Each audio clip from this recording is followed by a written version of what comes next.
Hi everybody, it's Honest John. Look, I'm not going to relitigate the whole Israeli-Palestinian situation. I'm going to make one quick point and move on, and that is this. That even though what happened during World War II to the Jews was one of the most atrocious and horrible crimes in history, it doesn't justify taking a country away from another people. Palestine had existed as an Arab state for about 1,200 years. If this had happened in the United States, most of us would be doing what they're doing. Just because Israel is prominently mentioned in the Bible and the Torah doesn't mean anything. That being said, Israel exists and it's not going anywhere. So we have to deal with the situation looking forward, not looking back. And the thing is that everybody knows what a deal would look like. Everybody knows that.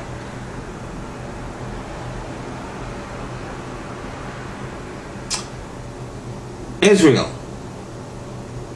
has to agree to a Palestinian state with a viable connection between Gaza and the West Bank. They have to cede East Jerusalem to the Palestinians. I mean, it's mostly Arab anyway. There's no reason for them to keep it. They're just creating trouble for themselves.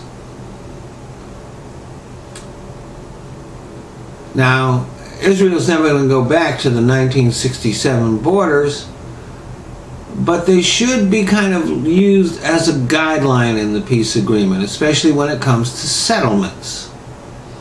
Israel's going to have to dismantle a whole bunch of settlements. That's going to be problematical for them. But it has to be done. Palestinians have to agree that Israel has a right to exist. They have to give up the right of return in exchange for financial compensation to the people that were dispossessed. And they also have to guarantee Israel's security in a real way, which means that they might have to actually go to war with Hamas if Hamas won't go along with that. At the very least, there's going to have to be major cooperation between the Israelis and Palestinians on Israeli security to prevent attacks and punish extremists who do that.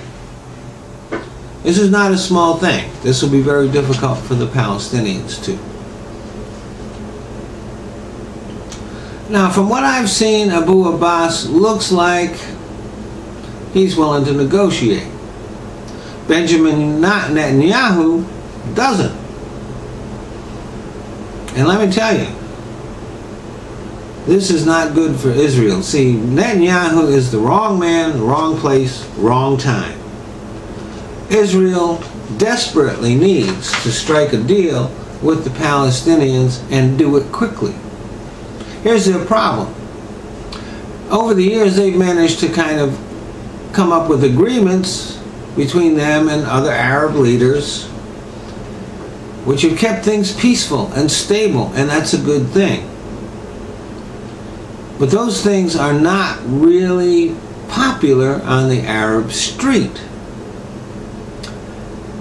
And the Arab Spring has not only resulted in regime change in some Arab countries, but also a louder voice for the people in other Arab countries. And this will result in policies that are much less friendly to Israel if the Palestinian question is not resolved. If Israel continues its policies, it will find itself increasingly isolated in the Middle East and the world, and deservedly so. So, I promise if I'm elected president to push all out for a settlement in the Middle East, even if it means completely withdrawing all support from Israel or the Palestinians or both, if they play politics with a peace agreement. They need to come to a peace agreement, and we should be ruthless in pursuing that. We may not be able to actually impose it on them, but we can make things very uncomfortable for them if they don't make a deal. And signing a peace deal isn't going to be like the end of all problems. But over the years, in the long run, it will be best for both Israel and Palestine and for the rest of the world. Thanks for listening.